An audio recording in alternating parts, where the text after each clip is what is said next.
This book really is about the toughest issues, the hottest issues, the most divisive, controversial issues. Yeah. Yet you're calling for a civil and moral discourse. Right.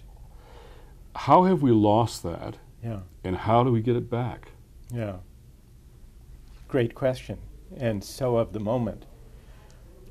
I have a view about why there is so little civility and so much rancor in public discourse today that cuts against the grain, I think. But maybe you'll agree with me, Jim. We'll see. I think the reason for the breakdown in civil discourse is not that we have too much moral argument in politics, but that we have too little. Interesting. What we really have are ideological food fights, assertions hurled back and forth on cable news, television programs, Right. radio talk shows, and on the floor of Congress. But what we don't have is a serious engagement with the competing moral and spiritual convictions that citizens bring to public life. Right. Now, we shy away from that. And we tend to shy away from it, especially among liberals and progressives in recent years, for fear that engaging with these fiercely, deeply held convictions about moral and spiritual questions will just be a recipe for hopeless disagreement. Right. But by failing to engage with the deepest sources of people's convictions in the public arena, I think we empty it out. And I think that's why there is such a hardened unwillingness to listen and incivilities. So Ideological battle, but not a moral discourse. I think so. And I think there's a lot of resentment that arises when people feel that their deep moral convictions, whether it's on economic issues or on abortion or same-sex marriage or torture or bailouts, equality and inequality, whatever it may be, people, I think, deeply resent if someone says to them, well, you may have your personal moral convictions, but that's got no place in public life. We are going to decide these questions on neutral grounds or on technocratic grounds. Right. Because what that does is it decides big public questions in a way that does presuppose some answer to those deep moral views, but without people having an opportunity to make their case, to be listened to, and to be engaged with. So I think a deeper, more morally robust public discourse is a better response to the incivility than to try to shy away from it.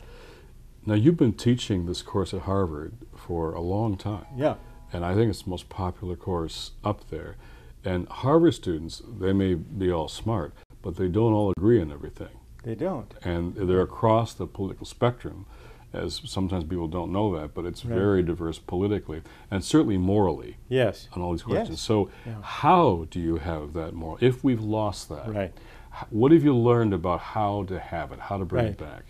Well, we deal with some of the hot button questions in contemporary moral and political life. We deal with affirmative action, about which students especially care deeply and have differing views.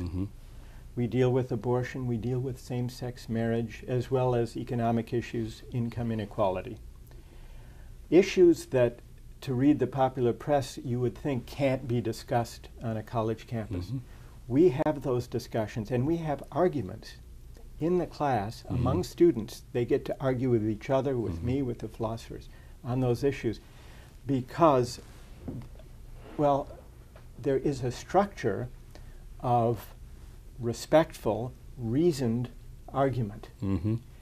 And engaging with the arguments or the principles that the student sitting in the fourth row has just stood up and defended, and now a student in the balcony who disagrees addresses those arguments. And they may disagree, they may or may not convince one another.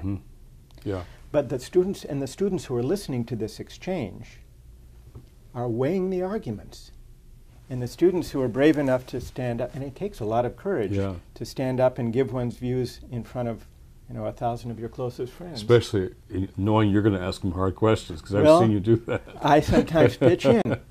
But we start, actually, part of the way it works is we start early in the term with less volatile, less personal, more abstract questions, hypothetical examples. Do numbers count in morality? Would you, if you had to choose between saving 1 and saving 5, what would you do? And then we take up some legal questions, maybe from the past. What do you do if you've got 4 people in a lifeboat and they're starving at sea and there's a cabin boy lying on the ground ill? Is it all right to kill the cabin boy so that the 3 can survive? This is a true story from English law. Wow. We debate that.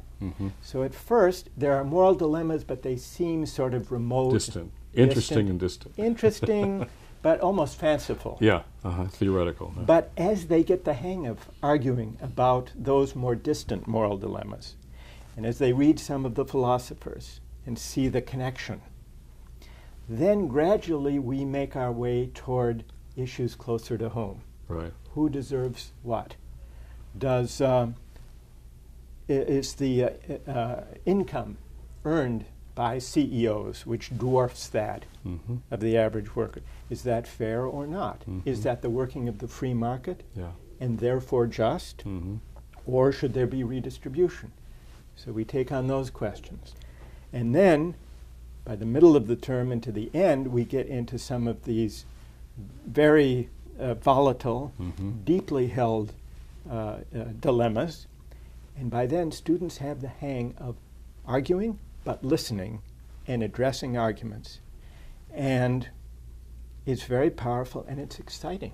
It's exciting in part because students realize this is a journey, political philosophy done this way is a journey in self-understanding.